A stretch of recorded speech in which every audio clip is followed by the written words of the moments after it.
Please welcome the chairwoman of the Joint Congressional Committee on Inaugural Ceremonies, the Honorable Amy Klobuchar.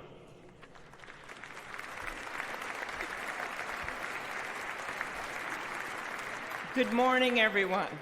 Welcome to the 60th presidential inauguration. Today, President-elect Trump and Vice President-elect Vance will take their oaths of office, and we will witness the peaceful transfer of power at the heart of our democracy.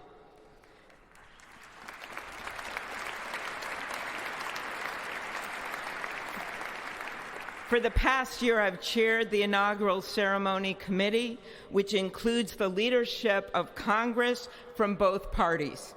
We thank the committee and Capitol staff and law enforcement who worked so hard over the last year, and especially the last 3 days. You've done a beautiful job, and you have shown grace under pressure.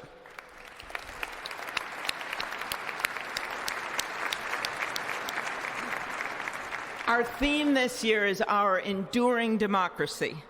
The presence of so many presidents and vice presidents here today is truly a testament to that endurance. We welcome President Biden and Dr. Biden. We welcome Vice President Harris and Doug Emhoff, President Obama, President Clinton and Secretary Clinton, President Bush and Laura Bush, Vice President Pence, Vice President Quayle and Marilyn Quayle. The justices of the United States Supreme Court are with us, all 9 of them, I counted, and of course, the Trump and Vance families. This ceremony marks what will soon be 250 years of our democracy. It is the moment when leaders, elevated by the will of the people, promise to be faithful to our Constitution, to cherish and defend it. It is the moment when they become, as we all should be, the guardians of our country.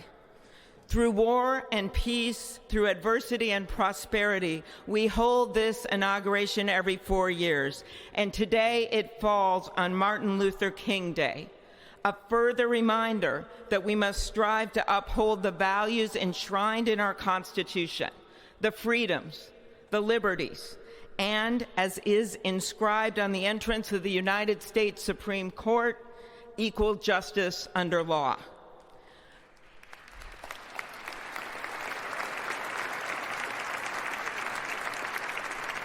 But what makes this moment more than a passing ceremony is all who are watching it across the country, the people of this nation, the ordinary people doing extraordinary things. President Kennedy, who at one point worked as a senator in this building and would often walk through this very rotunda, once said, "In a democracy, every citizen, regardless of interest in politics, holds office. Every one of us is in a position of responsibility."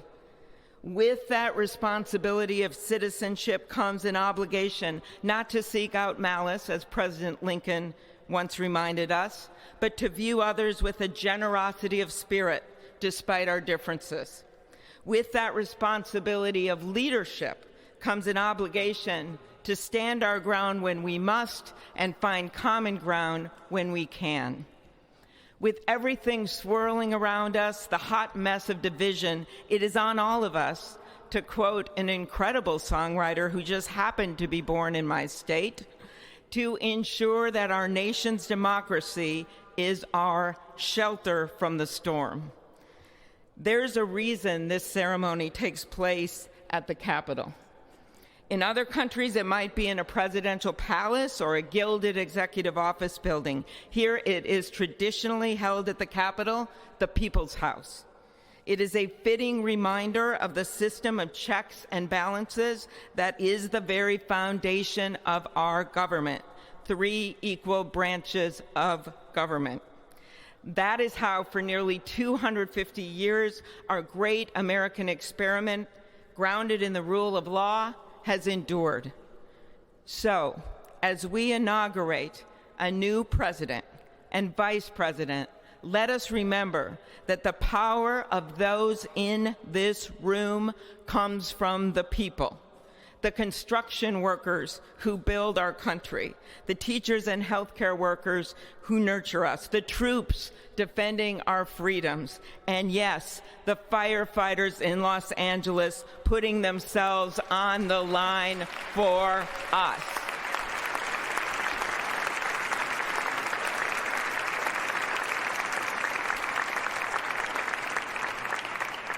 Our democracy's strength and grit must match theirs. May God bless our nation. Thank you.